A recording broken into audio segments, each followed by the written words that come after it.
contrairement à beaucoup des médias russes, pour le public russe, RT ne s'amuse pas à mentir.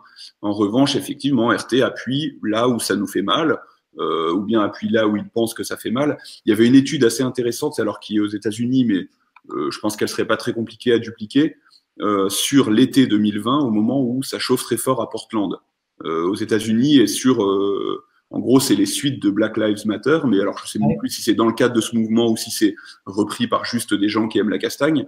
Mais Portland est donc le foyer d'émeutes et de violence.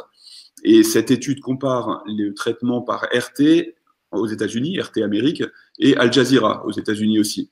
Et le nombre de sujets papier, parce que ça c'est aussi sur Internet, consacrés au thème de la violence à Portland pendant 5 jours, est 8 fois plus élevé, je crois, sur RT que sur Al Jazeera, qui n'est pas tendre non plus. Donc c'est effectivement celle-là, cette stratégie-là. On peut considérer que l'état de droit qui reste chez nous est très peu.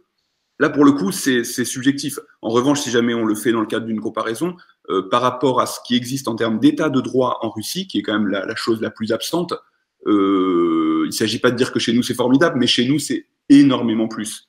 Et notamment le droit des simples citoyens est quand même quotidiennement bafoué avec là encore j'en reviens à ce mot, avec un cynisme, un arbitraire absolu. C'est-à-dire que vous êtes un gentil citoyen un peu impliqué en province, dans une petite ville de 50 000 habitants pour le dire au hasard, vous voulez vous opposer à une initiative des autorités locales, vous n'êtes personne, vous êtes une fourmi que le tracteur va écraser.